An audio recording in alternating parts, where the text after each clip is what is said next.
The hum of the Eris Vanguard's engines was a constant companion to me as I navigated the outer corridors of the Iridani expanse.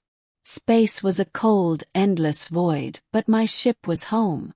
A small crew, a sturdy hull, and a captain who preferred quiet to chaos. That was me. Until she appeared. It happened on a routine cargo run to the Zephyr cluster. The sensors blinked to life. An unauthorized boarding signal on the main docking bay. I was already suspicious before I even saw her. She stepped aboard silently, like a shadow slipping through the dark. No identification. No communication. Just a blade pressed against my throat before my crew could react. "You," she said, her voice cold and sharp. "Step aside." Her armor was unfamiliar. Sleek, black alloy etched with strange symbols. Her helmet reflected the bridge lights in fragmented shards. I could see no face. But the blade she held wasn't just a weapon. It was a statement. I raised my hand slowly. "I don't want trouble," I said. My voice carried calmly across the bridge. My crew froze, unsure whether to attack or obey. Her blade pressed harder against me, a warning. "You have something I want. Step aside." I stayed still, measuring her. "If you want something from me, talk. There's no need for violence." Her eyes narrowed. Or perhaps that was the visor's design. "No talking. Just give it to me." "What is it you want?" I asked softly, almost intrigued now. She tightened her grip and motioned for my crew to back away. I noticed her stance. Combat-trained, patient, dangerous. I swallowed and gestured toward the table in front of me. "Sit. Let's talk." Her brow tilted in surprise.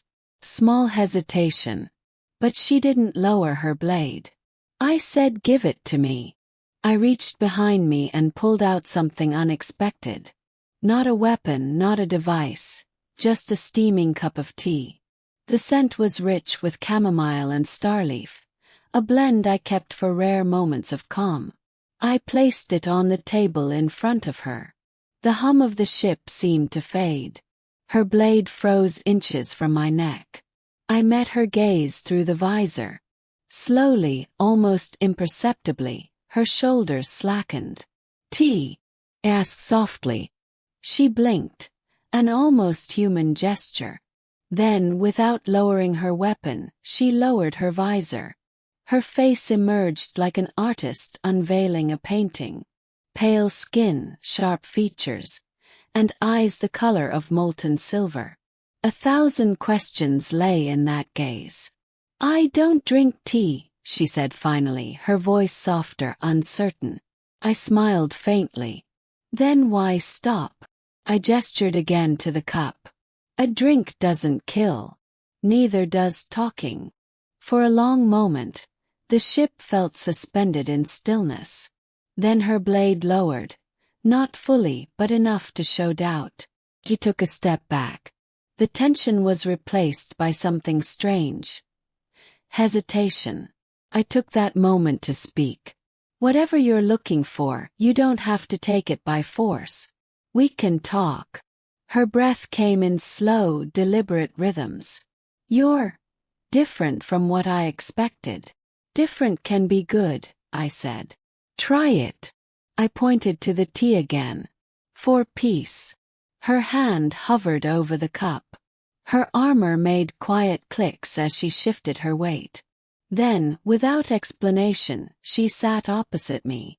The blade was gone now, resting harmlessly on her lap. I poured her a cup from my own flask.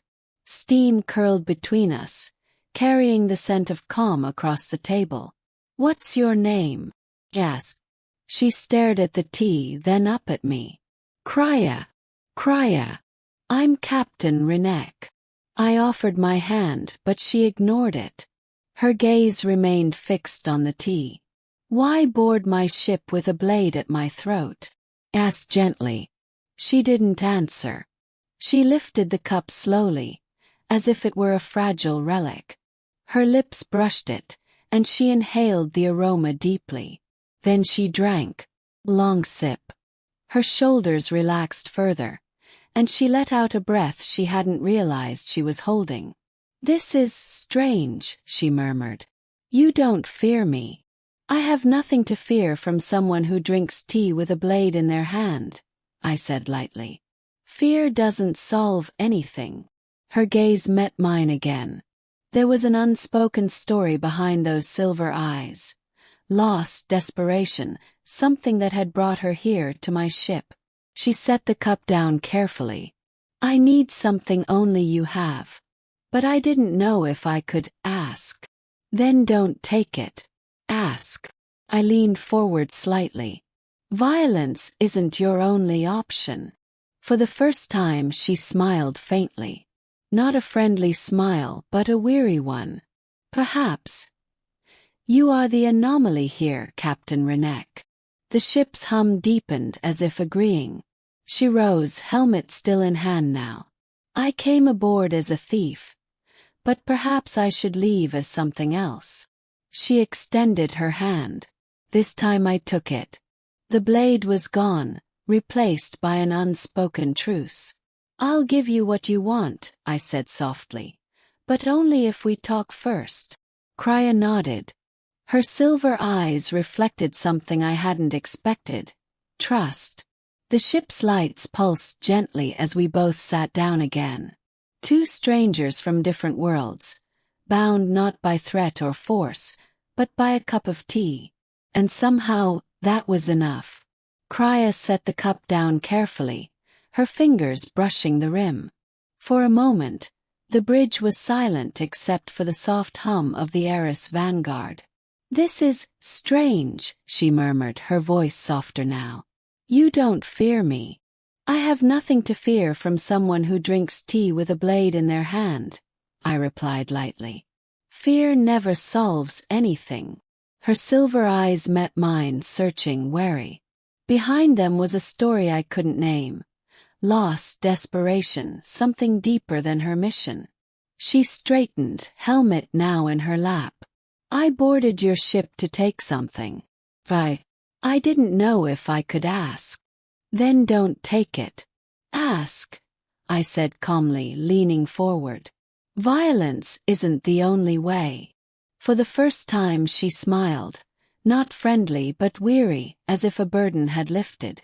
"Perhaps you are the anomaly here, Captain Renek." The ship's hum seemed to agree.